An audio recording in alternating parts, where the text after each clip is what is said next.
गोपीजना वल्लभा गिरिवरधारी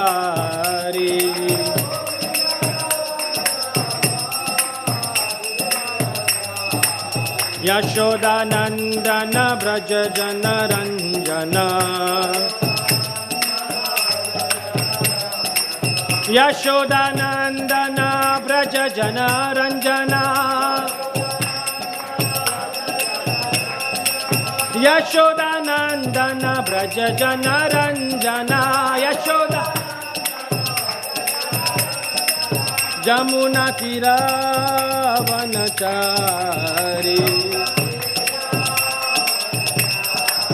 जमुना तीरावनचारी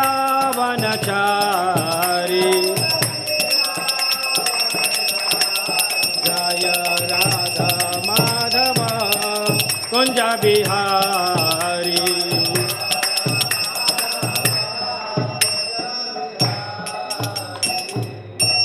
जयो विष्णुपाद परमहंस परिवजकाचार्य अष्टोत्तर शत श्रीमद divine grace Srila A C Bhaktivedanta Swami Srila Prabhupada की अनंत कोटि वैष्णव वृंद की नामाचार्य श्रील हरिदास ठाकुर की प्रेम से कहो श्री कृष्ण चैतन्य प्रभु नित्यानंद श्री अद्वैत गदाधार श्रीवासादि गौर भक्त वृंद की श्री श्री राधा कृष्ण गोप गोपीनाथ श्री श्याम कुंज श्री राधा कुंज श्री गिरि गोवर्धन की ब्रजभूमि श्री वृंदावन धाम की मायापुर नवद्वीप धाम की पुरुषोत्तम क्षेत्र श्री जगन्नाथपुरी धाम की गंगा मैया जमुना मैया की भक्ति देवी तुलसी महारानी की समवेद गौर भक्त वृंद की निताय गौर Premanandi all glories to the assembled devotees all glories to the assembled devotees all glories to the assembled devotees all glories all glories all glories to Sri Guru and Sri Gauranga.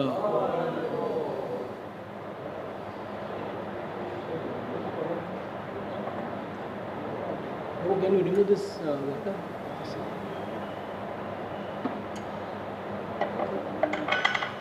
Om Namo Bhagavate Vasudevaya. Om Namo Bhagavate Vasudevaya.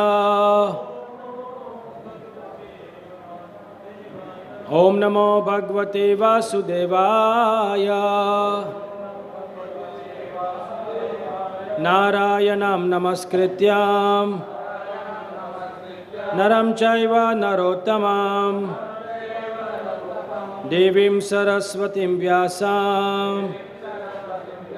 Tato Jaya Mudhirahe Nashtaprayeshu Abhadreshu Nityam Bhagavata Sevaya Bhagavati Ruttama Shloke Bhaktir Bhavati Naishtaki Krishnaya Vasudevaya Devaki Nandanaya Cha Nanda Gopakumaraya Govindaya Namo Namaha.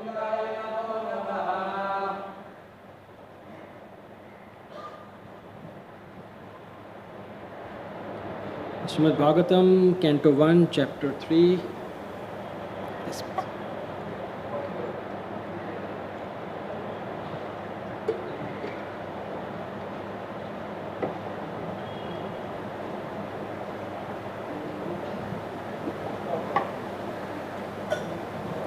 Hare Krishna. Srimad Bhagavatam, Canto 1, Chapter 3, Text 36.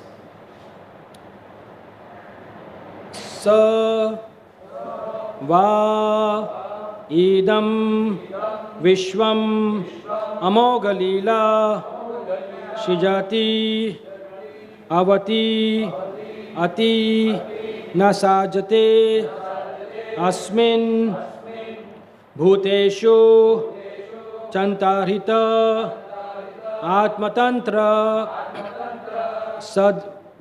sadvargikam jigharati sadgunesha sava idam vishvam amogalila shijati avati atina sajate smin Bhuteshu chantarita atmatantra Sadvargikam jigharati sadgunesha Savaidam vishvam mamoghalila Shrijati avati atina sajatesmin Bhuteshu chantarita atmatantra Sadvargikam jagarati sadgunesha Savaidam vishvam mamoghalila Shrijati avati atina sajatesmin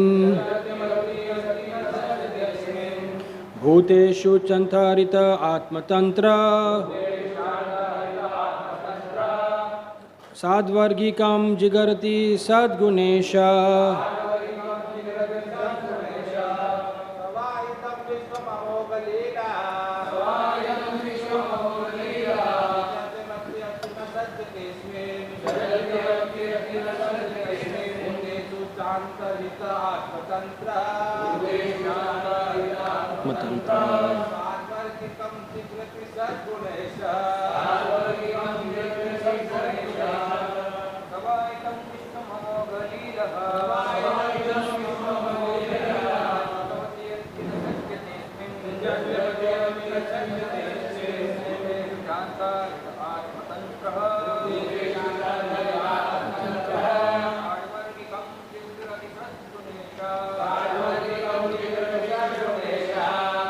Sa, the Supreme Lord, Va, alternately, Idam, this, Vishwam, manifested universes, Amoga Leela, one whose activities are spotless, Srijati, creates, Avati Ati, maintains and annihilates, Na, not, Sajate, is affected by, Asmin, in them, Bhuteshu, in all living beings, Cha, also, Antarita, living within, Atma Tantra, self-independent, Sat Vargikam, endowed with all potencies of his opulences, Jigharati, superficially attached, like smelling the fragrance, Sadguna Isha, master of the six senses. Translation and purport by His Divine Grace Srila A.C. Bhaktivedanta Swami Srila Prabhupada. Translation: the Lord, whose activities are always spotless, is the master of the six senses and is fully omnipotent with six opulences. He creates the manifested universes, maintains them, and annihilates them without being in the least affected. He is within every living being and is always independent. Purport: the prime difference between the Lord and the living entities is that the Lord is the creator and the living entities are the created. Here he is called Amoga Leela, which indicates that there is nothing lamentable in his creation. Those who create disturbance in this creation are themselves disturbed. He is transcendental to all material afflictions because he is full with all six opulences, namely wealth, power, fame, beauty, knowledge, and renunciation. And thus he is the master of the senses. He creates these manifested universes in order to reclaim the living beings who are within them suffering threefold miseries, maintains them, and in due course annihilates them without being the least affected by such action. He is connected with this material creation very superficially, as one smells odor without being connected with the odorous article. Non-godly elements therefore can never approach him despite all his endeavors. ॐ अज्ञानतिमिरन्धस्य ज्ञानाञ्जनाशलाकय चक्षुरुन्मिलितं येन तस्मै श्रीगुरुवे नमः। नमः ॐ विष्णुपदाय कृष्णप्रेष्ठाय भूतले श्रीमते भक्तिवेदान्तस्वामी इति नामिने। नमस्ते सरस्वती देवे गौरवाणी प्रचारिणे निर्विशेषशून्यवादी पाश्चात्यदेशतारिणे। वाञ्छाकल्पतरुभ्यश्च कृपासिन्धुभ्य एव च पतितानां पावनेभ्यो वैष्णवेभ्यो नमो नमः। नमो महावदन्याय कृष्णप्रेमप्रदायते कृष्णाय कृष्णचैतन्यनामिने गौरत्विषे नमः। हे कृष्णा करुणा सिन्धु दीनबन्धु जगत्पते गोपेश गोपिका कांत राधा कांत नमोस्तुते। तप्त कांचन गौरांगी श्री राधे वृंदावनेश्वरी वृषभानुसुते देवी प्रणमामि हरिप्रिये। जय श्री कृष्ण चैतन्य प्रभु नित्यानंद श्री अद्वैत गदाधर श्रीवास आदि गौर भक्तवृंद। हरे Krishna Krishna Krishna Hare Hare Hare Ram Ram Ram Hare Hare.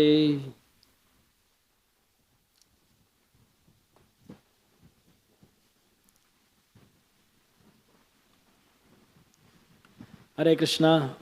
It's after a long time that I got the chance to serve in this manner for this service. So, Krishna is the source of all incarnations is a chapter, the third chapter of the first canto of Srimad Bhagavatam, text number 36. And as we have already been studying for the last 35 verses, this chapter is very beautifully enumerating the various incarnations of the Lord. And just the whole idea is to meditate upon these various incarnations of the Lord, the various qualities of the Lord, to do what is called Shravanam, Kirtanam and Mananam, to meditate, to focus upon. Because without Mananam, Shravanam and Kirtanam, they do have meaning but not so much. So Shravan and Kirtan is very important, no doubt. They are the processes of devotional service, the 9 processes. But after Shravan and Kirtanam, we have to learn the art of Mananam, to really meditate upon, to focus, to think about, manan karna, to ruminate over these beautiful qualities of the Lord, the beautiful incarnations, the beautiful pastimes. Because that is what will purify our heart. Nasta prayeshu abhadreshu nityam. So while we have the Bhagavatam class only for 1.5 hours in a day, and for many of us, those who are in congregation, we may not be attending Bhagavatam class on a regular basis. But that's not it's not a disqualification. As long as the student of Bhagavatam, that is all of us, are Nityam Bhagavat Seva. How can we do Nityam Bhagavat Seva? Nityam Bhagavat Sevaya. That means it's not that like Parikshit Maharaj, we can sit for 24 hours in a day and sit and hear Bhagavatam. Not possible. Nor can, like Shukdev Goswami, we can sit and speak Bhagavatam for 7 days continuously. So neither we can do Shravanam continuously, Nityam, neither we can do Kirtanam continuously. So what does it mean to have Nityam Bhagavat Sevaya? Important, right? If we have been told to do Nityam Bhagavat Sevaya, and we are not able to do Nityam Shravanam or Nityam Kirtanam, what does it mean? It means to Mananam, to think about what we have heard, to ruminate, to think about it throughout the day, throughout the week. And that's how we get purified. Constantly thinking of the Lord. Because Lord is Pavitra, is all pure. And when we meditate upon and when we associate with the all pure, we become pure. It's a natural occurrence in this world. What we associate with, we become like that. When we are associating with something hot, we become hot. So the whole idea is to do mananam of the Lord, and that's why these beautiful verses are coming, and when we read about them, and many a times it appears to be a lot of repetition. The Lord is supreme. He is Sad Aishwarya Purna Bhagavan. How many times it has come in different verses, right? So many times. Now, why is it that it is repeated? Because we can constantly get reminded about the glories of the Lord. The unlimited glories of the Lord. In this verse, it is exclusively glorifying a Lord, the Supreme Personality of Godhead, who has spotless, his activities are spotless. Amoga Leela, spotless activities. Prabhupada also translates Amoga Leela as there's nothing lamentable in his creation. It's quite a unique translation of Amoga Leela as well in the purport. And then there are beautiful glorifications about his being omnipotent, his being Rishikesh, the master of the senses, and then how he creates, maintains and annihilates the creation without getting affected by it. So, so many times we have heard these verses, but the whole idea, my dear friends, is that we need to be constantly reminded and be aware about the glories of the Lord, because the tendency of the Jiva soul is to forget the glories of the Lord. We love to forget the glories of the Lord. We are wanting to forget, because otherwise how can we be happy in the material world? Happy in the material sense. Only if we forget that the Lord is supreme, then we can be happy. Because then there's some hope that I can try to be happy. Because if we know it with knowledge that the Lord is supremely the enjoyer, then how can we be happy thinking that I am the enjoyer? Not possible. So the whole idea is our Atmika Shakti. The whole purpose is that we are covered over. And when we get covered over, then we forget. And then we can be happy. Otherwise we can't be happy. It is not possible for the Jiva soul to be happy Krishna Bahir Mukha. It's not possible if we are away from Krishna and be happy. Not possible. But only when we are covered, then we can think, yes, maybe I'm happy. And that's why we have to remove that cover. And that cover is like multiple layers. The more material focus we have, the more the layers. So it is not that we can remove it one at a time. We have to remove the layers, and there's more layers and more layers and more layers and more. Millions of layers of avidya, of anarthas. Let us all be aware of this, my dear friends. Many a times when somebody points our faults, we don't like to hear them. And in this case, I must honestly say, sitting here is not that there's anything that I speak which is not in me. We all are suffering from this lifetimes of anarthas in form of layers. And we have to remove them. And that is why to constantly hear the glories of the Lord is the most powerful, and in one sense the only way to really remove these anarthas. Nityam Bhagavata Sevaya. So that is why Bhagavatam and the great souls, they take so much effort to really broadcast the glories of the Lord.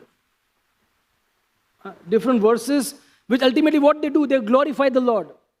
I was just reading, I was hearing a class, and a very interesting thing came. Of course, we all know that, Yudhishthir Maharaj wanted to perform the Rajasuya Yagya. And this whole elaborate arrangement was there.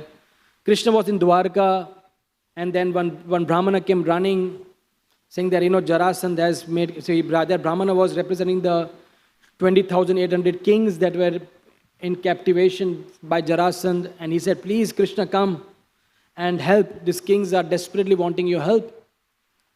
And at the same time, Narad Muni also came and said, well, Yudhishthira Maharaj is wanting to perform the Rajasuya Yagya, and he wants you to be there because he wants to, do the Agra Puja for you, to establish you the supreme. So then Krishna was called to two places at the same time. Krishna takes the advice of Uddhav. There's another interesting thing, right? Now Krishna, who is all-knowing, why does he need advice? I mean, so that's why this is going to be the theme of today's discussion. How Krishna is so amazingly wonderful, and how he constantly amazes us by his activities. Chitta hoy chamatkar. He said that you hear the glories of Krishna, your chitta will be amazed to see the glories of Krishna. And that's what Krishna wants, to amaze us. So here is Krishna, is a supreme person of Godhead. He's called at two places. He knows what to do, but he's still asking advice of Uddhav. Uddhav, please tell me what should I do. And Uddhav also gives advice. There's another interesting thing. So he gives advice, and then Krishna, he tells that you first go to Radhasuya, sacrifice, spend some time with Yudhishthira, and then, if you don't kill Jarasandha, then there is no way Yudhishthira can perform Radhasuya Yagya. Because he will never accept the subordination of Yudhishthira, so you have to first kill him. So he balanced it very nicely. But the point is, when Krishna reaches, Indraprastha, and he meets Yudhishthira, and Yudhishthira Maharaj said, something, by this performance of Rajasuya Yagya will require that all the kings will be subordinated to me, all the big demigods will come for the Rajasuya Yagya. It is the Yagya of all Yagyas. It is the Yagya that anybody can perform. Tremendous prestige for that person who performs the Yagya. Huge prestige. So, there will be so much elaborate arrangements, and all of this for what? To establish Yudhishthira as the emperor of the world. Because that's what happens when you do Rajasuya Yagya. And what is Yudhishthira Maharaj's thought process? Please hear this. It is very important. Yudhishthira Maharaj's thought process is that once I am established the emperor of the world, I want to show to the world, the only reason I want to do this Rajasuya Yagya is not to become an emperor, not to get the glory, not to get the prestige.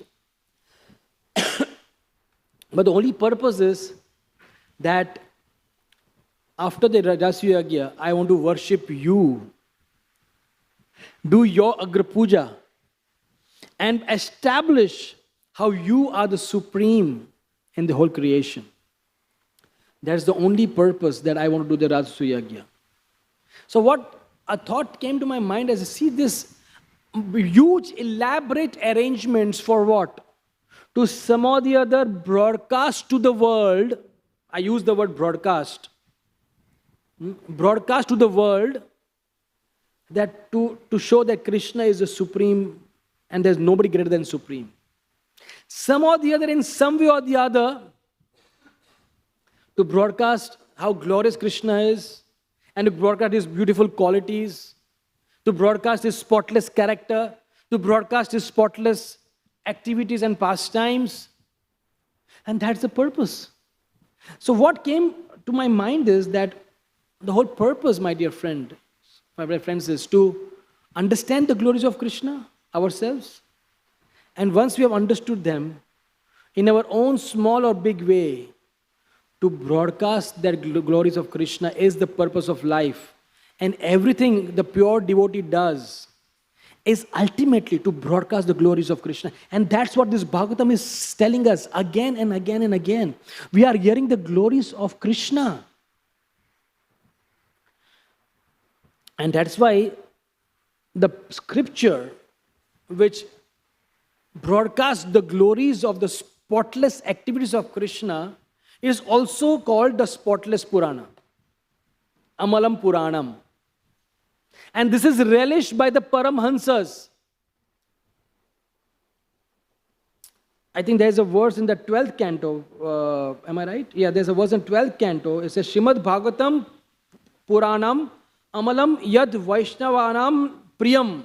Right? It is the 12th canto, 13th chapter, 18th verse. Beautiful verse. That it is, the Srimad Bhagavatam is a spotless Purana. So here again the word comes of spotless Purana. It is most dear to the Vaishnavas because it describes the pure and supreme knowledge of the Paramahansas.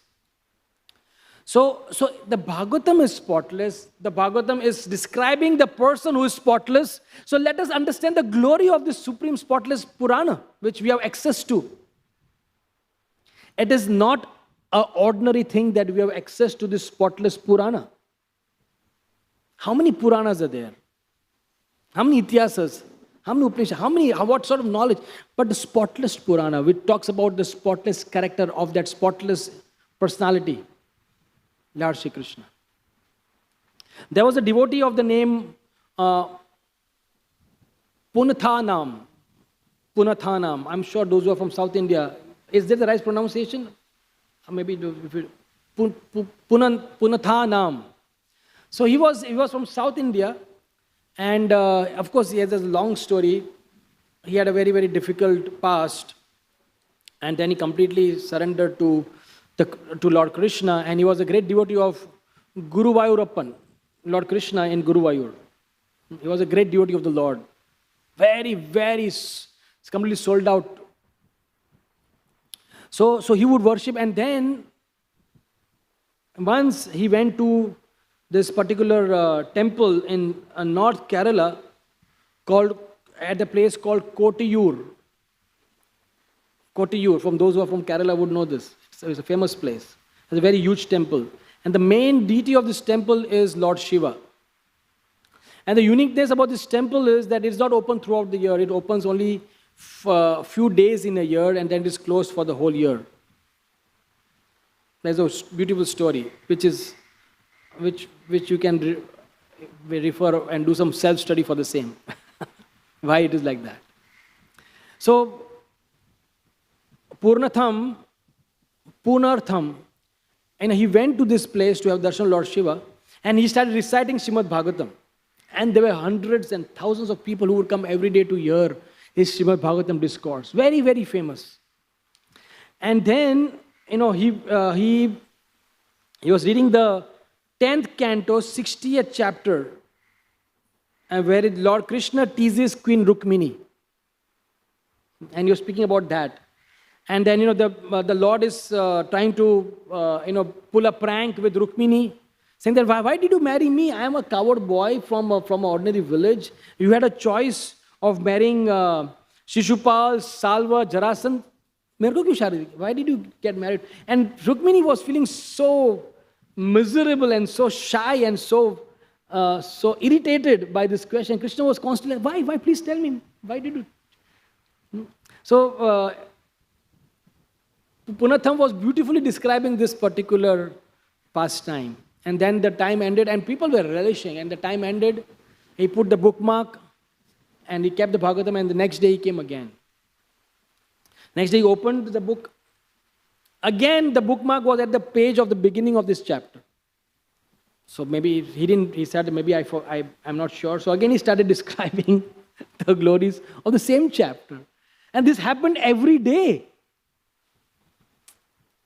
And in matter of 4-5 days, since this happened, the temple was supposed to be closed. It was the last day, the temple was closed for many, many months.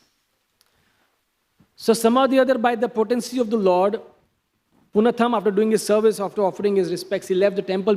He was walking with his devotee friends, he was going. But he forgot his Bhagavatam in the temple. He said, now what will I do? Because Bhagavatam is my life and soul. And it is not like, the way we have access to Bhagavatam on our phones nowadays. Don't worry, if I don't have Bhagavatam, I have access here. I mean, there was only few copies available. And if you lose your copy, you don't have it. To again write it, it takes a long, long time. So he actually went, and he actually had crossed the river. It was the place, the temple was at other side. So he went back, running, crossed the river back, when temple gates were closed. The pujari had closed it, it was closed. For those who have seen, if you go to Kedarnath or Badrinath, when the dates, everything is closed. We have seen videos of, and then when they open after 6 months, it's 6 months, nothing, no activity. Similarly, this temple, everything was closed, no activity, nobody around. So he was he said, now what will I do? And obviously, when when you find your doors closed, what usually the tendency? What is the tendency usually? You see through the keyhole, right? I mean, is that just a tendency? Is a natural reflex. If the door is closed, then you see from the keyhole. So he was seeing from the keyhole. And he saw from the keyhole and suddenly started hearing sounds of Lord Shiva describing the same chapter to Parvati and with all his bhutagans around. And Shiva was glorifying this particular same chapter, Krishna teasing Rukmini. And he was using the Bhagavatam of Punatham. And he was amazed. And Lord Shiva was describing, and after his Lord Shiva's class was over, and Punatham was hearing with his ears. And after his class over, Shiva asked, so Parvati Devi, I hope you are happy with the discussion today. Yes, yeah, it was very nice discussion, but not as good as Punatham's discussion that where he did it. You spoke well, but nothing like what he used to speak. So of course, Lord Shiva said, of course I know it. That's why he speaks so well. That's why I used to always change the bookmark and keep it again at the beginning of the chapter. So he speaks the same thing again and again and again. I was myself so enthralled by hearing his description of this particular chapter. I was myself so enthralled. And what the Acharyas explained, especially Ramanujacharya was explaining, that this is the glory of Bhagavad Puran. That even Lord Shiva relishes it, Parvati relishes it. This is that scripture, my dear friends. We are reading a scripture which is relished by the greatest of greatest demigods and personality like Lord Shiva, Paramahansa Samhita, Amala Puranam. And what is the sole purpose of this Purana, my dear friends, is to glorify Krishna. So just to create a sort of awareness, or rather we use nowadays in a very famous word, mindfulness. We talk about mindfulness nowadays. Then let's be mindful. Mindful is nothing but to be conscious. Prabhupada used the word consciousness very often, almost 5 decades ago. But now everybody talks mindful. What is mindfulness? Let's be mindful. There are mindful sessions, mindful seminars. But the need is, mindful means many times we are not mindful of what we do. We just do it for the sake of doing it. Ritualistically, mechanically. That's why when we are reading Bhagavatam, let's be mindful of the fact, let's be conscious of the fact, let's be cognizant of the fact that this is the scripture which is relished by the Paramahansas, Lord Shiva. And this story beautifully explains this, that how Lord Shiva was relishing Bhagavatam. And there are many, many, many, many such stories. So herein, the Bhagavatam is explained that how Krishna is. There are 15 qualities of Krishna explained in this verse. That how Krishna is a Amoga Leela. Amoga Leela. That how Krishna's activity is spotless. And how Krishna is complete. There's another beautiful verse from Ishopanishad. Very interesting verse. Om Purnam Ada Purnam Idam Purnat Purnam Udachite Purnasya Purnam Adaya Purnam Eva Vashishyate. What a beautiful verse. You cannot lose the focus from the word Purna. Om Purnam Ada Purnam Idam. Then, I remember, 1988, 89, when I was first given this book, because that time there were small books they would give. So I got the book, Life Comes From Life and Ishopanishad. And that time there was this one cassette which would be given to us as life members. My parents became life members. I remember that there's this one devotee, I think maybe either Jamuna Mataji or somebody was singing, Om Purnam Madha Purnam Idam. You heard this? Purnas Purnam. It is. So there was only 2 cassettes we had. And that's all we could. So I would play that cassette and we would hear this constantly. I said, what is this Om Purnam Madha Purnam? So then I got the book and I was reading the Ishopanishad, and that's what is kept. The invocation verse is this verse. And then I asked, Radhanath Swami Maharaj, I said, Maharaj, I don't understand this verse. What exactly this verse really means? So he explained in a simple verse, because the translation is also a little tricky. The Supreme Person of Godhead is perfect and complete, and because he is completely perfect, all emanations from him, such as his phenomenal world, are perfectly equipped as complete wholes. Whatever is produced of the complete whole is also complete in itself.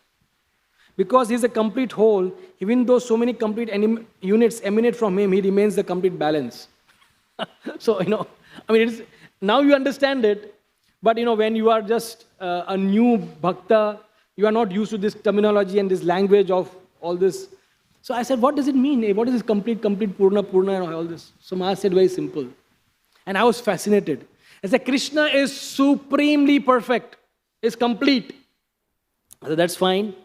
And everything emanating from Krishna is also supremely perfect. That means something comes out of Krishna. He explained that you take something out of Krishna.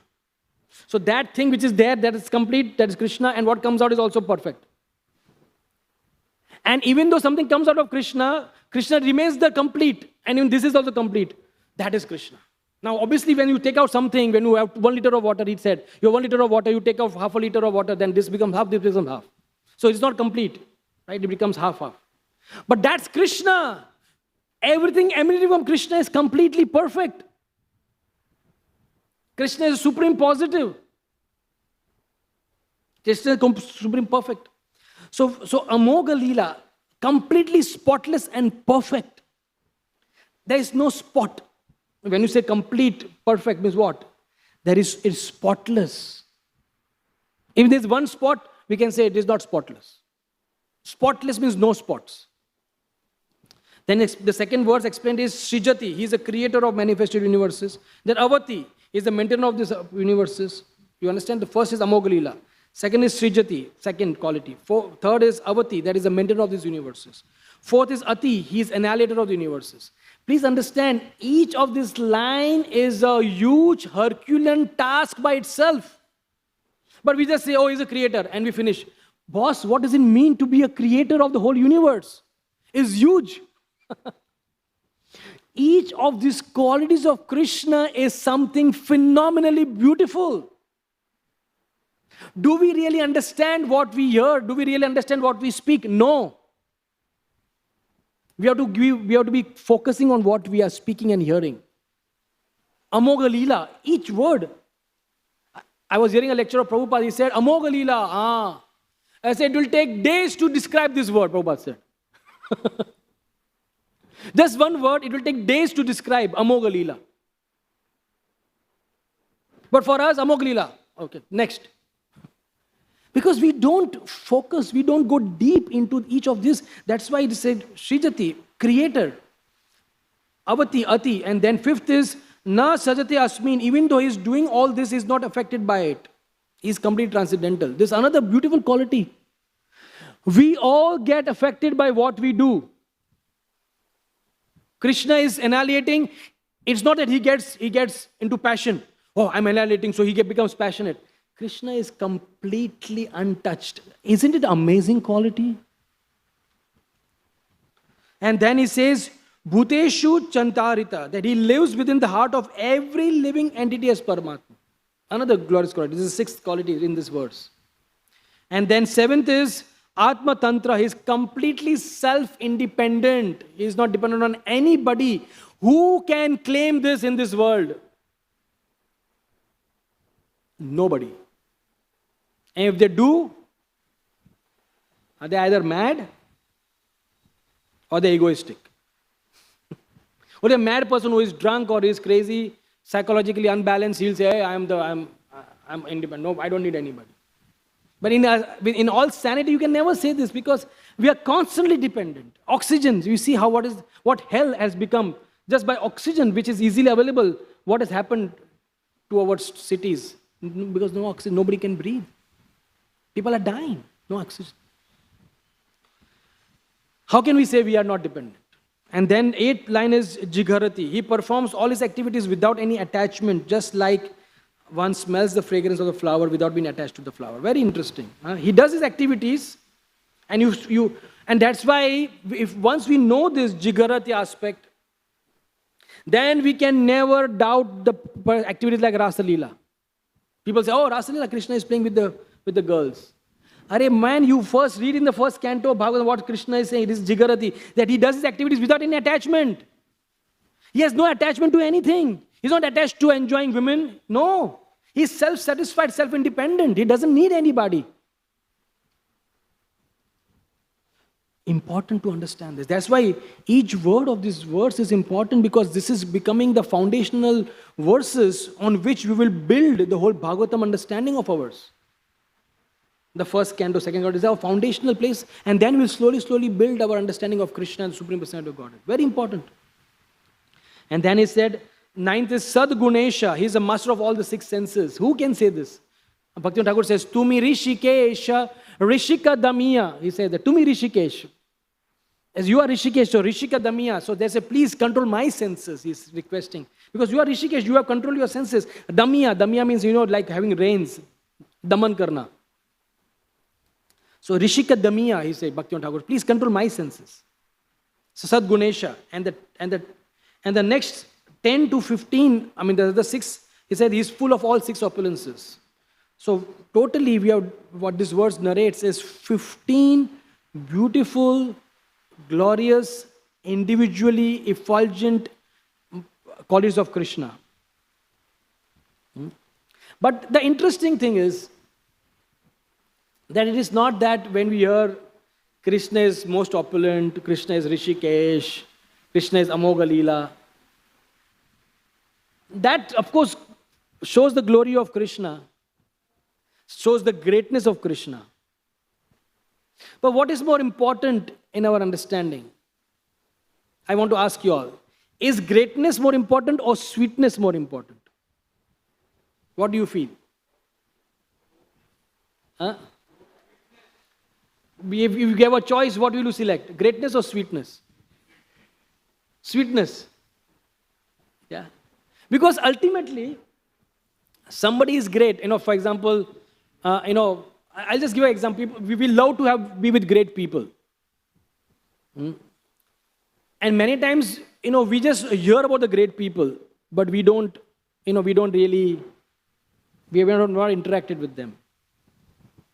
But moment we start interacting with these great people, I was just, there's one person who is a close friend of mine. He works in Air India. And many times he's on the flight where the top dignitary of our country travels. The top person. I don't want to name him. So he travels, all the top people, the prime ministers, the vice president, president, he goes with them. So he obviously interacting with them. So for us, these personalities are on the screen and, they are great. But this person is interacting with them. So he met the president of the country recently. The president of the country, he's a big man. When he goes, there's an entourage which follows him. Right? President, if you see the photograph also, when the president was getting his vaccination, there was a royal people around. It was not just ordinary. There were people standing and he was getting his vaccination. The president has his own royalty. So when this friend of mine met the president, if the president was traveling from one place to another, the president said, "Arey bhai, main jinda hu, wohi badi baat hai in this circumstance." He was not showing his greatness of a president.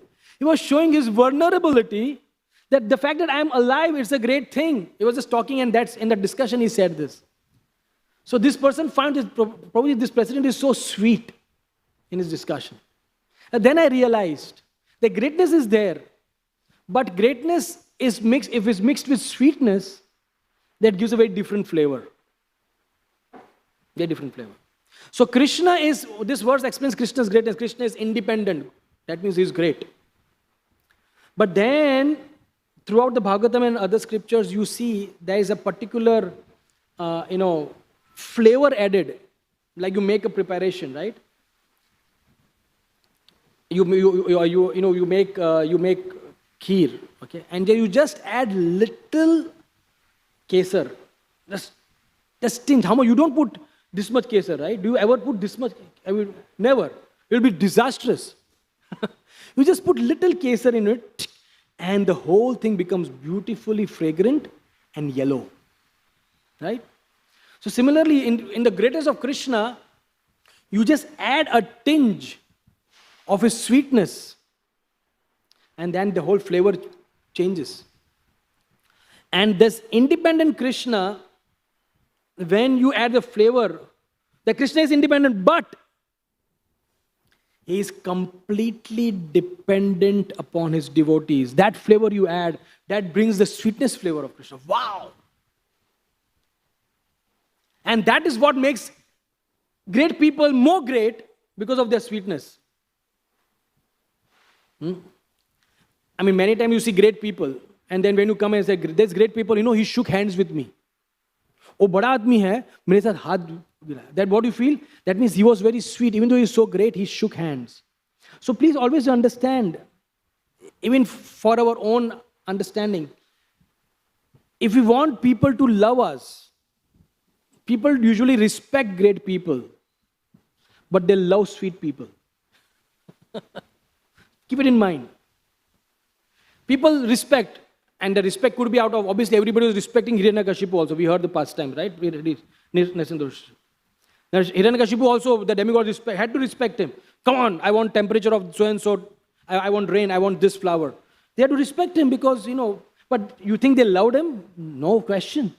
So you could have respect for people, but when you have the sweetness, people love you. And Krishna wants not respect. He wants us to go beyond respect. He wants us to love us. He wants us to love him. And that's why there's a beautiful story that there was this, which shows the sweetness of Krishna. It's so heart-capturing. Please hear with attention. Your heart will melt. So there was this particular king who performed a great sacrifice for Lord Shiva. And he offered Lord Shiva tons and tons of ghee in a sacrifice. He was a king. Lot of ghee. He offered so much ghee, this is a story in Mahabharata, that Agni lost all luster. Itna ghee piya unhone, he lost all lust. And he was saturated with ghee. And there's no more ghee he can accept. So please understand, if Agni cannot accept any more ghee, then there cannot be any more sacrifices. Understand? So he said, Agni had a problem. I said, now what do I do? Many times when we eat too much, I say, kya karu yaar, abhi idhar tak hai kya? We can't even, what do you do? You eat. And what do you do? Then you have to walk, and then you feel something, you take some hajmola or something, and something, then you feel nice about it. So Agni took so much of ghee. He said, what do I do? So, Agni came to Lord Brahma, and he said, Lord Brahma, please help. If there's no sacrifices, then it's a problem. But I'm saturated with ghee. I lost all my luster. Then Brahma said, don't worry, you please burn the whole Khanda forest. It's supposed to be burnt.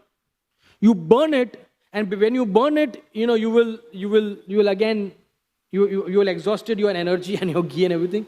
And then, because that is to be burnt, and there are so many snakes and other things inside, they have to be burnt, they're destined to be burnt. So you burn it. So I say, this is a very good advice. So Agni started burning the whole Khanda forest. It was a acres and acres of barren land, which is, not barren, full of forest, but there was nothing growing there. It was just a jungly, wild trees, and with a lot of wild animals taking shelter of it, a lot of snakes. So Indra became very angry. Indra said that how can he burn the forest, because one of my friend Takshak is in the same forest. So Indra started showering rain, torrents of rain on Khanda forest, and the fire went off. So Agni became again a problem. He couldn't really burn because Indra is constantly, throwing rainfall. So then, then Agni said that what do I do? He went to Brahma again. I said, what do I do? So Agni was told by Brahma that you take shelter of these two personalities, Krishna and Arjun. They will help you. So then Agni went, and it is explained that it is at this time, Agni asked for help. Krishna and Arjun said, we will help you. And at this time, that Agni gave the Sudarshan Chakra to Krishna. Of course, Who can ever give Sudarshan Chakra to, is Krishna's eternal weapon. Again, you see how Krishna utilizes each devotee. How Krishna feels, okay, Agni, you gave me chakra. But it is his chakra. But Krishna loves this. So, Agni gave the Sudarshan Chakra, and then he presented the chariot to Krishna and the Gandiva bow to Arjun. So he gave the chariot and the chakra to Krishna and the Gandiva bow to Arjun. And he said, please, so Krishna and Arjun promised that we will help you, and we will make sure Indra doesn't disturb you. You start burning the forest. And then, Krishna, Arjun made a whole layer of arrows on that, and no rain could come, and that's how Agni could burn all the forest. And then there was sound which came. I said, don't worry, Indra. Your Takshak has already left this forest. He's alive with his family, and he has gone to Kurukshetra. It's went in Bhagavatam. So don't worry. And Indra was happy also. He said, fine, if my friend is safe, I have no problem. So then, again, we must be wondering why this story is sweet, but this is the real sweet part. Indra comes and he says, I'm so pleased with you, Krishna and Arjun, for giving me the right understanding, and you're protecting my friend. I want to give you a benediction. What do you want? So, Arjuna anyway was always was wanting to acquire more and more weapons. So he asked Indra that please give me divine weapons and mantras to control them. And Indra granted them. I said, you have all the divine weapons. And do you know what Krishna asked? Anybody knows? Krishna also asked benediction.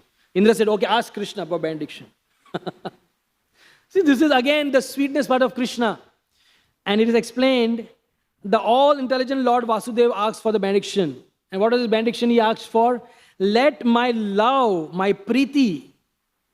It is saying that Vasudeva pi jagraha pritim parthena saswatim dadaucha tasmai devendra tam varnam pritimam stada. It's explained that let my love for Arjuna be eternal and uninterrupted. What is Krishna asking? And let my love for my devotee Arjun be eternal and uninterrupted. And Devendra says, Tatastu, so be it. So sweet. What is Krishna asking? What has Krishna? There's no need for Krishna to ask anything. But if at all he has to ask, what is he asking? Because he will ask something which he is very, very wanting, right? What do you ask? You ask something which you want, right? Arjuna wanted weapons. He said, weapons. Chance mila hai, weapons manglo. He gave weapons. But what does Krishna want? If at all he wants something, if at all somebody can offer him something, what does he want? He's asking, let my love for Arjun remain eternal and uninterrupted. My dear friends, that's how much Krishna loves his devotees. And that's why, when we read these beautiful verses, they are sweet.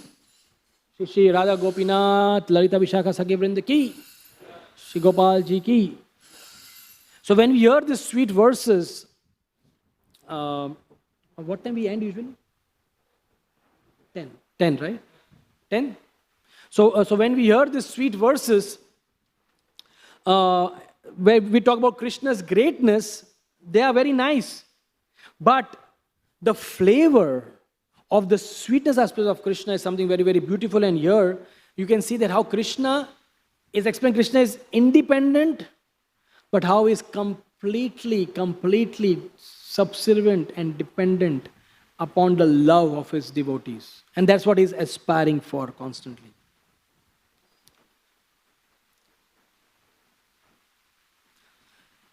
So that is why when we are hearing these glories of Krishna, when we are hearing that how Krishna loves his devotees, and we are hearing that how it is important to really perform the process of devotional service in an enthusiastic way so that we become dear devotees of Krishna, because we want to be dear to Krishna, right?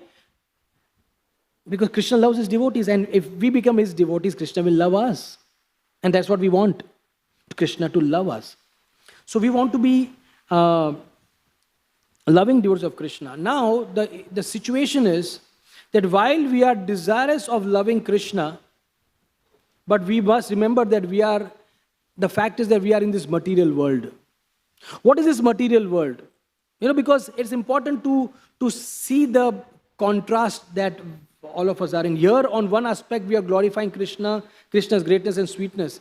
But where are we? Because ultimately, Krishna consciousness is Vigyan. Vigyan means it is realized knowledge, practical knowledge. How does it apply to me? Just glorifying Krishna is nice, but okay, how does it apply to me is very, very important. How can I be benefited from this knowledge and how can I perform devotional service? Right? So the contrast is here we have Krishna who is supremely spotless, pure white. And compared to that pure white, what is the environment that we all are living right now in? It's a material world. It is Kali Yuga. Kaler dosha nidhe rajan. It is an ocean of faults. Can you imagine we are talking about a place which is ocean of faults? That means unlimited faults, unlimited negativity. Yes? My dear friends, are we convinced that we are staying in a place which is heavily negative? Yes or no? Aren't we bombarded with negativity? Yes? And much more now. And does it affect our consciousness? Does it affect our functioning? Too much of negativity, does it affect you or not? Yes. I'm sure it is. Don't even say no because I will not believe you. Right? So we are, because the environment definitely affects our performance, right? The environment where we stay. And please understand, we are staying in an environment where there is constant barrage of negativity. The default setting of Kali Yuga is negativity. And to top it up all, the environment around right now, all the more right now, and it's not right now, it's for the few days, for a long period of time that we are experiencing, is negativity. The news that we hear is negativity. The media around are like vultures, just giving us all garbage, horrible news. So what are we exposed to, my dear friends? And let's not be in a utopic situation that we are not affected by what's happening in the world. We are affected and we are heavily affected and we must be affected. So if we want to be sane devotees, if we want to be devotees of Krishna and perform Krishna consciousness properly, then we have to come out of this negative bias or negative disposition that many of that we are in, and experience the positivity of Krishna. But to the extent we are bombarded by negativity, it does not allow us to experience the positivity of Krishna. Yes or no? Right? If we are heavily negative, or we are forced with negativity, emotionally we are deranged. So let's be very aware that while we are talking about spiritual subject matter, we have a physical body, we have an emotional mind, we get diseased, we have a physical body and we need to take care of the disease, and that's why we wear all this mask and all these things we are taking care of, because we have a vulnerable body. And simultaneously, we have a vulnerable mind, which gets heavily influenced by the environment around us. And that's why I wanted to bring to your notice for the next few minutes about a very important thing that we need to be careful about as sadhakas. We are talking about, in which Chaitanya Mahaprabhu asked, who is your devotee? At satsanga tyaga yahi Vaishnav achar, he was said there, right? One who abandons the non-devotee association is a Vaishnav. At satsanga tyaga yahi Vaishnav achar. So what is this At satsang all about? What is this At satsang tyaga we're talking about? So there's something what is called, which I thought I'll share with you, energy vampires. You heard of vampire? What is vampire? They're like ghosts or some energy which sucks your energy, vampire. Now, there is something what's called energy vampires. Now, whether it is a person, or it is the environment, or it is the media, or it is whatever things around you, these can potentially be energy vampires. Now, what does it mean? The energy vampires are persons or situations who feed off on the emotional and the psyche of a person. They work upon the emotion, the psyche of a person. They feed on it. You understand? You know what is parasites? The parasites, they feed on other things and they live. Similarly, vampires, they feed on us and live. And many times, we have experienced, in my experience personally, in my own life, and in some service that I render, we see that people are terribly emotionally and mentally exhausted. We feel mentally exhausted, and much more now, because there's so much of mental exhaustion caused because of heavy negativity around. I mean, in one sense, you feel that nothing good is happening. What's happening? You all feel this? Kuch to acha batao yaar. The only good thing is when we see darshan and mangoes on the eyes, this is something good here. At least Krishna. Otherwise, the moment you turn your face from the altar and you see, what I mean to say is anything other than Krishna consciousness is all negative right now. So we need to be aware of this aspect of energy vampires, and we need to be, if we are conscious of it, then we can protect ourselves. So just, there are many different types of energy vampires, but just to mention, we were talking about 4 types right now, and you will be able to relate to them in your own lives as we discuss that. There's something what is called the victim vampire. The victim vampire. What are these people? The victim vampires they believe that they are at the mercy of the world, and they're constantly having very low self-esteem of themselves. And because they are so low self-esteem, they constantly are piling on or dependent upon other people to get their energy. Poor me syndrome. You heard of this? Poor me, me bichara.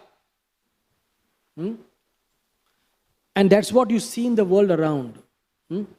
So many people, we are from the particular minority religion, and they're the poor us. And that's the media side. Or even amongst the people that we interact, there are people who are the victimized type of vampires who feel that they are victimized. Poor me. Do you experience these people? I'm sure if you think, you will come across, yes, the poor me, that may bichara, I'm poor, they feel guilt, they feel lack of love, they feel lack of validation, nobody really appreciates me. I'm doing so much, but nobody really appreciates me.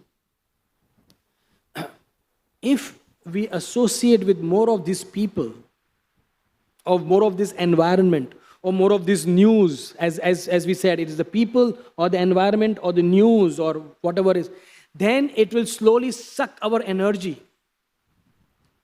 So do not associate with people. So be very careful on what association you have, because if we want to maintain a positive disposition, and only in a positive disposition can you execute Krishna consciousness. Please understand, my dear friends. And that is why it is important to avoid negative association. And that is why it's important to understand what is the different types of negative association that we could be exposed to. And there is something what is called the narcissist vampire. The narcissist. The narcissist philosophy is first me and then everybody else. They are the authoritarian type of people. That everything else is useless. First you look to me, take care of me. They also suck your energy. And believe me, these people could be amongst our friends. This could be people whom we associate with. And if we associate with such people, it could be potentially an energy drain. The second is the melodramatic vampire. Melodrama. They just feel, they thrive on creating problems. They feel victimized. And they feel that everything is empty in their life, and they create a what is a melodrama, right? They create a drama of everything. And And that's why what you see in this world, my dear friends, it's a big drama going on. And everything that you see on every issue in this world, you please see it as a melodrama. Everything is getting converted to a melodrama. Whether it is vaccination on one side or oxygen on one side or this or that, it's a big melodrama going on. People love to be posed as victimized people, melodrama people, the narcissist people. Please be aware of this and let's not get caught out and get drained by this news. The people or situation or the news is it could be affecting us, and we need to be careful that this is all a mellow. It doesn't. We don't need to associate with this too much, or else we will get sucked to it. And the last one is the dominator vampire. That they were deep within insecurity of being weak and wrong, and they cover their insecurity because they are weak and wrong themselves. They cover this insecurity by showing that how good I am, and they start giving advices to people. And that's another melodrama that we see around. Because they are themselves so weak and wrong, they know they are wrong, but they would want to cover up their wrong. How will they cover up their wrong? By showing that they are dominating. You understand? If you don't know something, you start blabbering. I remember, once I remember I had not studied my homework, and the teacher was going to take orals. So I remember I was so scared. But then I said, the way to overcome is either you remain too silent, and if you're silent, somebody will catch you. You just keep on speaking, and then people think that you know. They say, yes, teacher. Hey, you just be active, and they say, isko to aate, nobody will ask you. And it worked. So the deep within insecurity or weakness can be covered by external, I remember, many years back, very interesting, that there was a particular, I was working at Bhaktivedanta Hospital. I was an employee. I was working for them, and then we had our managers meeting. Madhavanand Prabhu and others would conduct managers meeting, and there was a particular person, and many times we, as a boss, Madhavanand Prabhu would ask him, what is the report of so and so? So he would speak something, and none of us understood what he spoke. He would speak some obviously he would speak English, but he would speak things. So many times, everybody thought that others have understood and only I have not understood. So nobody asked him any question. So when he was leaving, it was his last day. So we asked him that, what do you want to share your experience? He was a senior guy. So he said a very interesting thing. And we realized that he was utilizing all this time. I said, if you do not know something, speak in such a way that you confuse people. And when they get confused, they will think that, everybody, let's not ask. So, this was one of the tricks that he used in his 40 years of being an HR person. Anyway, the point I'm trying to drive is that if there is innate weakness, the point I'm trying to weakness or some insecurity, you can cover that up by, so you find so many people, everybody wants to speak on every issue in this world right now. And you have got fantastic mediums to voice your opinion also through all this social media craziness. Don't be exposed to the madness of social media, my dear friends. You'll be crazy. Because what is this all about? It's all about a particular energy vampires trying to suck your energy through the media. It's serious. It is serious. People are getting seriously affected by this. It is working.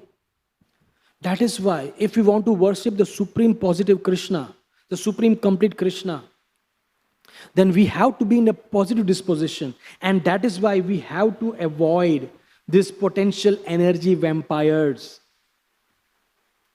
As I said, it could be in the form of people, it could be in the form of situations, it could be in the form of the news around us. And as I said, news around us, we are not aloof. We don't stay in caves in the Himalayas. We stay in Bombay and we are surrounded with news. So if we want to be sadhakas, we have to be emotionally and mentally positive and strong. We cannot deny the fact that we need to be physically healthy, we need to be emotionally healthy, mentally strong, and of course spiritually strong. But to be spiritually strong, you will need other aspects. We need to be holistically healthy. WHO and HOL both. Holistic and holistic. Yeah? So we have to be holistically, that means body, mind and soul. We need to be healthy. And that's why important aspect of complete health is mental health. And that's why what does satsang do? It actually spoils your mind. And your mind then affects your intelligence, right? Yes or no? What does the bad association do? They speak something, you see something. It affects your mind. What happened to Ajamil? He saw something and that affected his mind. And his mind affected his intelligence and he lost his discrimination. So it's the mind, my dear friends, we do be careful about. And that's why emotional or mental strength is very, very important. And that's why I love this concept of the energy vampires, to be cognizant about this, that there are situations which I can potentially suck my energy. Because many times we don't even know that they're sucking your energy. And they suck your energy and you feel completely exhausted mentally. And you don't know why. And then you wonder, why am I losing my taste in Krishna consciousness? Why am I not getting so attracted to Krishna? What is the problem? Why am I not able to fix up my mind in my sadhana process? The reason is because we are depleted our energy. We are lost the faith because that energy is taken, the faith is taken away. And that's why we need to be conscious. And today, of course, we have some time and we have the Disciples' Day of Ramananda Rai. What a special personality. Ramananda Rai, right behind. That it is the Disciples' Day of Sri Ramananda Rai, a very special personality. He was actually the son of Bhavananda Rai. There are 5 sons. Very sweet. Their names itself are so pure to speak. Ramananda, Gopinath, Kalanidhi, Sudhanidhi, and Vaninath.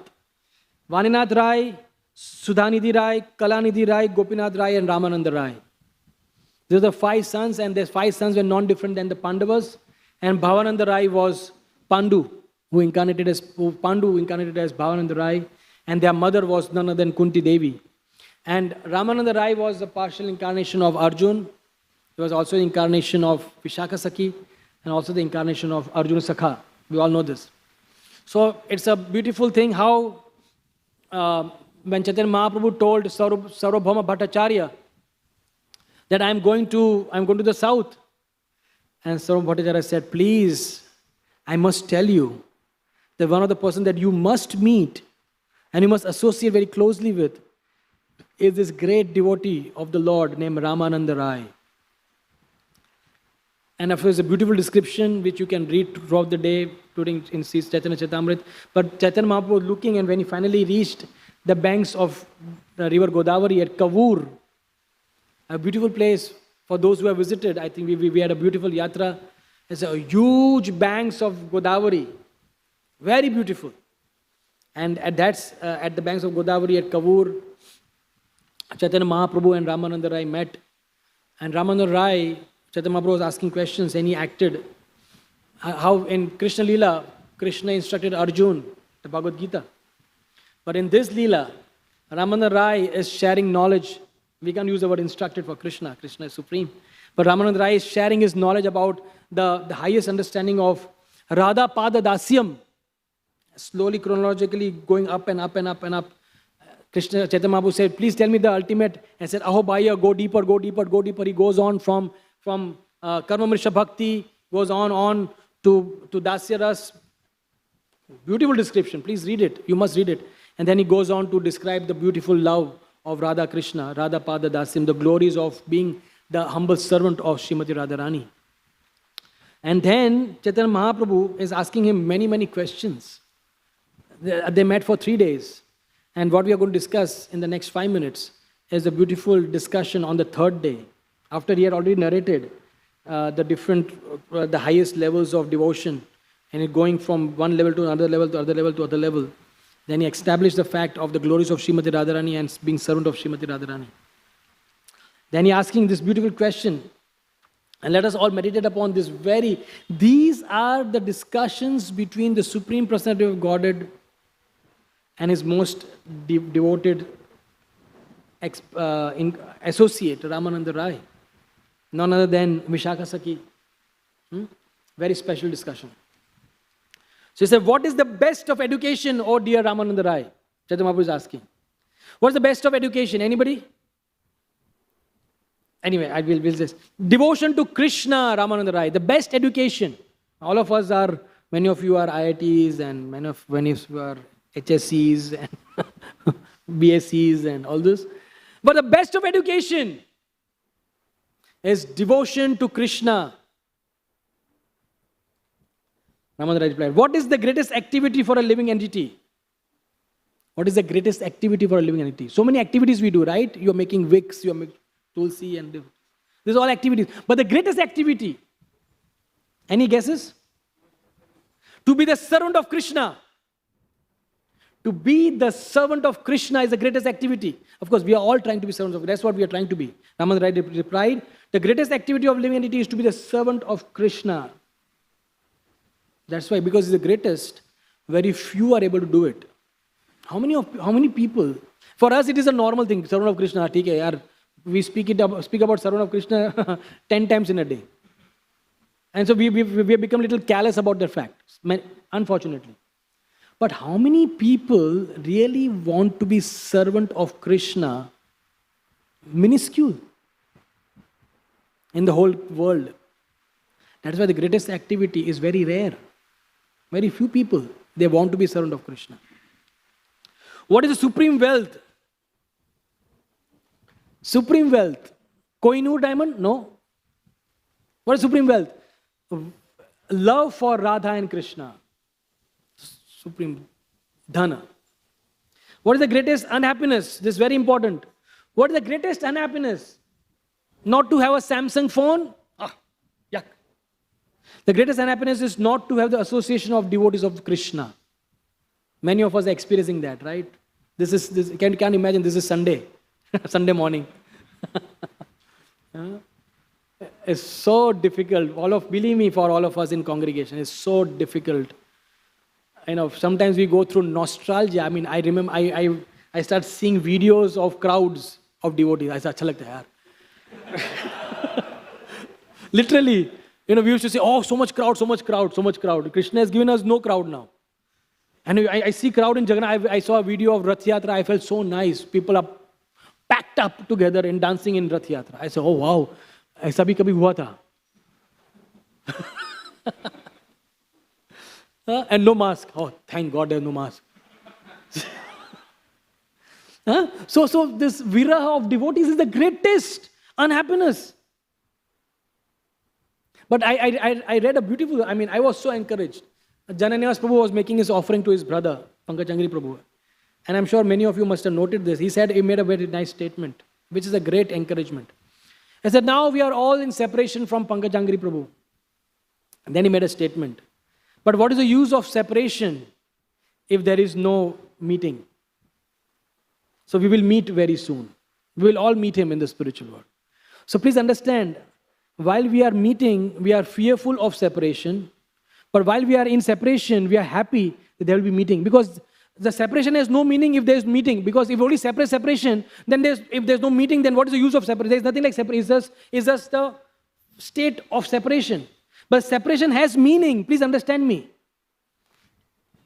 Because there is 0, 1 has meaning.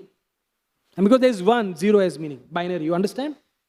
So what is the use of separation if there is no meeting? Are you getting it? Because we talk about, what is separation? Separation is absence of the positive.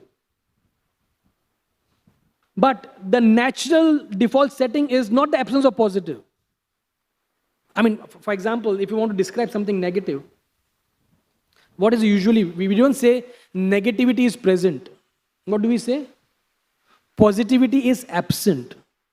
So the absence of positivity is negativity and not the presence of negativity. Similarly, the natural default setting is devotees are all together. But absence of devotee sangha is viraha. Viraha is not the default setting, please understand. You understand? So that is why, when I heard this statement, it was very encouraging. That yes, more we are in separation from the devotees now, when the meeting does happen, when we all devotees, I'm waiting for that one first program at Radha Gopinath. I'm really waiting. It will be stampede and I'll be happy in the stampede. I don't know how it is going to happen. Radha Gopinath knows. But when we do, and I hope that there will be some normalcy in this, it'll be so nice. I mean, so wonderful. Why? Because thinking about it, because right now we are experiencing separation. So nice. What is the highest liberation? And then the reply was, the best jewel of all kind of liberation is developing love for Krishna. What is the best song? The songs that describe the pastime of Krishna. What is the best auspiciousness for divinities? The association of devotees is the most auspiciousness for devotees. So see, please understand, Ramananda Rai from different point of view is talking about the same thing. Association of devotees. Radha Krishna. And please understand, this is the discussion between this is the most elevated PhD level discussion happening. Chaitanya Mahaprabhu had 3 gurus, right? Chaitanya Mahaprabhu had, so Ramananda Rai is one of his gurus because he's instructed on the highest love of Radha and Krishna. So one guru is Keshav Bharati, other is Ishwar Puri, and then Ramananda Rai. Ramananda Rai is giving the prayojan understanding to Radha. And this is the discussion. You can't take it lightly. You can't say, aisa kuch bhi bol diya. They spoke something. This is very, very heavy. I mean, not heavy, but very, very powerfully surcharged. What is the most auspicious, what is the only thing we have to remember? Krishna's name, Krishna's qualities, and Krishna's pastimes. And what's the only thing to meditate upon? The lotus feet of Radha and Krishna. Where is the best place to live? The place where Krishna has performed his pastimes. What is the only thing to meditate upon? What is the best thing to be heard? Description of the loving pastimes of Radha and Krishna. And what is the only thing which is to be glorified? The names of Radha and Krishna. So it's all about Radha and Krishna. And can you imagine, we are all so fortunate that we are at least doing the right activity. To have the right consciousness is something which we need to work upon. But activity-wise, we are doing the right activity. We are all worshipping Radha and Krishna. Isn't it so wonderful and so auspicious? Now, as far as the consciousness is concerned, is something that we need to work upon. Yes, we will work upon it and we'll try to have the best of consciousness, best of mindfulness. But all the Ramananda Rai Prabhu is speaking here to Chaitanya Mahaprabhu, whether it is service to Radha and Krishna, meditating about Radha and Krishna, thinking about Radha and Krishna, staying in the place of Radha Krishna pastime, we are all fortunately, by Prabhupada's mercy and Gurudev's mercy, we have that access. We are fortunate. So Krishna is so merciful and Krishna is so wonderful. And if you just keep this positive disposition in our mind, then Krishna can do amazing things. As we said, one of the explanations that Prabhupada gave of Amogha Leela is there is nothing lamentable in Krishna's creation. There is nothing to lament. You will be happy. Rudan, there is no need to lament. So when you worship Krishna, you will always be happy. And what Krishna can do amazing things. What Krishna cannot not do. Krishna can do amazing things. There was the last, this beautiful story by Raghunath Das Goswami. Krishna goes at a Malyara Kund and he's meeting the gopis. The gopis are made beautiful. It's the month of Kartik. They made beautiful pearl garlands, 2-3 garlands to offer to, because it is Kartik time, Diwali time. They're decorating. Krishna said, please give me some pearls. Please give me some motis. I said, hey, go away. We don't want. There's a beautiful discussion between the gopis and Krishna. And Krishna feels very upset that they didn't share it. So Krishna said, I'll grow my own pearls. And then he went to his mother, took some pearls. There's a beautiful long story. It's a whole book, by the way. Mukutta Charita by Raghunath Das Goswami. A whole book of this pastime. And then he puts pearls in the ground. He waters them with milk. And in 3 days, the pearls growing. Everywhere the pearls. And Krishna has so many pearls of varieties of colors. And he makes beautiful garlands. And he puts that pearls to everybody and makes small boxes, engraves the names of each gopi and sends them the gift. Radharani, he sends the gift. Lalita, he sends the gift. Vishakha, he engraves their names and sends the gift to all of them. So people are amazed. And Raghunath Das Goswami, in the end, he says, what Krishna cannot do, he can do anything. So let us all have faith in Krishna, that he can do amazing things. Shri Radha Gopinath Bhagwan ki. And let us all keep on understanding the spotless character and activities of Krishna. Let us remain in a positive environment. Let us remain in a positive mental frame of mind. Let us be positive carriers. Let us be carriers of positivity in this world. There's enough of negativity. Let us be positive carriers of positivity. And by this, we can worship Krishna beautifully. And we can relish Srimad Bhagavatam. And hopefully, someday, we will see Radha and Krishna. And we will be able to absorb Radha Krishna pastimes in a pure way. Thank you very, very much. Hare Krishna. Grantaraj Srimad Bhagavatam ki, Srila Prabhupada ki, Shri Gopal Ji Bhagwan ki.